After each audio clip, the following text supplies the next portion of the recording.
আসসালামু আলাইকুম। আশা করছি সবাই ভালো আছেন। নতুন একটি ভিডিও নিয়ে আবার চলে আসলাম আপনাদের সামনে। আশা করছি ভিডিওটি আপনাদের ভালো লাগবে। আজকে আমি রান্না করব কচু দিয়ে ইলিশ মাছ এবং করলা ভাজি। আমি করলা এবং আলু কেটে ধুয়ে নিয়েছি, সাথে কচুগুলো কেটে ধুয়ে নিয়েছি এবং এখানে আমি ইলিশ মাছ কেটে নিয়েছি।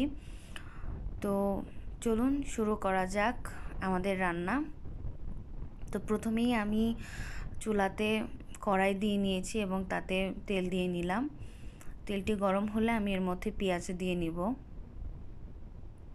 এখানে আমি সামান্য পরিমাণ পেঁয়াজ কুচি দিয়ে নিচ্ছি। যেহেতু পেঁয়াজ বাটা দিব তাই আমি পেঁয়াজটা অল্প দিলাম। পেঁয়াজটা ভাজা হয়ে গেছে। এখন আমি এখানে যে মশলাটা মাখিয়ে রেখেছিলাম, আপনার হলুদ, মরিচ, সস, তারপরে আদা বাটা, জিরা বাটা, এগুলো আমি একসাথে মিক্স করে রেখেছিলাম। আমার কাছে এই জিনিসটা ভালো লাগে যে অনুমানটা ভালো পাওয়া যায় এবং মশলাগুলো আগে থেকে মাখিয়ে রাখলে পরবর্তীতে রান্না করলে সেই মশলার রান্নাটা ভালো লাগে। তো এখানে আমি অল্প কিছু পানি দিয়ে নিলাম মশলাটি কষানোর জন্য এবং আরেকটি চুলাতে আমি পেঁয়াজ দিয়ে নিয়েছি উস্তাবাজি করার জন্য। আমাদের এখানে এটাকে উস্তাও বলে, আমরা সচরাচর উস্তাই বলি, আবার করলাও বলে, এক এক জায়গায় এক এক রকম বলে। তো আমি পেঁয়াজের মধ্যে উস্তা এবং আলু দিয়ে নিলাম, এটা কিছু মাখিয়ে নিলাম অল্প পেঁয়াজ দিয়ে। এখন আমি এর মধ্যে হলুদ এবং লবণ দিয়ে নিব। আর আমি এখানে কাঁচামরিচ আমানের জায়গায় কাঁচামরিচ বাটাটা দিয়েছিলাম, যার কারণে আপনারা শুধু পেঁয়াজ দেখতে পাইছেন, কাঁচামরিচটা দেখতে পান না। তো এখন আমি হলুদ এবং লবণ দিয়ে উস্তাটা মাখিয়ে নেব ভালোভাবে, যাতে লবণ এবং হলুদটা প্রত্যেকটা উস্তা এবং আলুর গায়ে ভালোভাবে লেগে যায়। তো এইদিকে আমার ইলিশ মাছ রান্নার মশলাটা কষে গেছে। এখন আমি এর মধ্যে ইলিশ মাছগুলো দিয়ে নিব কষানোর জন্য।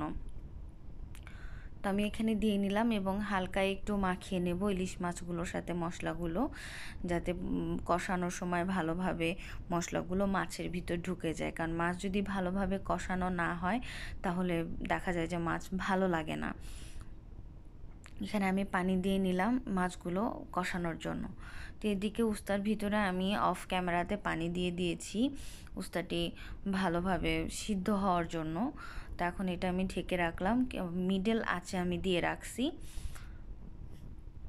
যাতে ভালোভাবে উস্তাগুলো সিদ্ধ হয়। তো এখানে আমার মাছও প্রায় শেষের দিকে কষানো, তাই আমি আরেকটু কষিয়ে নিব। পানিটা আরেকটু কমলে আমি মাছগুলো উঠিয়ে নিব। এদিকে আমার মাছ কষে গেছে, আমি মাছগুলো এখন উঠিয়ে নিতেছি।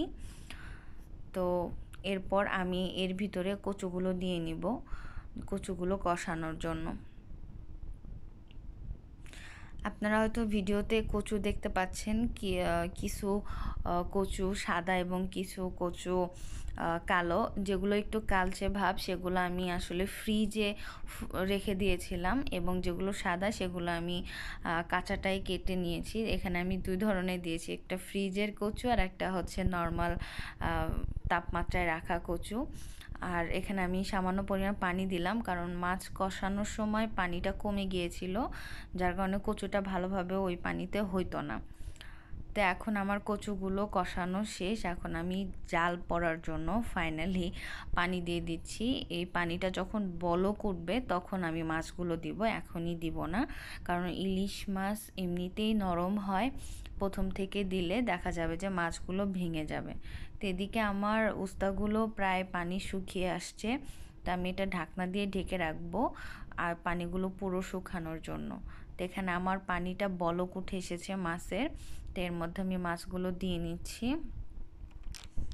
দিয়ে আমি মিডল ভাবে চুলা দিয়ে রাখবো, যাতে ধীরে ধীরে হয়, কচুগুলো যেন সিদ্ধ হয় এবং মাছগুলোর একটা সেন্ট যেটা আসে সেটাও যেন তরকারির সাথে মিশে যায়।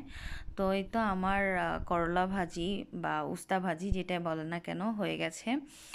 উস্তা ভাজি দিয়ে কিন্তু ভাত খুব স্বাদ করে খাওয়া যায়। আর এদিকে আমার মাছ রান্নাও শেষ। আশা করছি ভিডিওটি আপনাদের ভালো লেগেছে।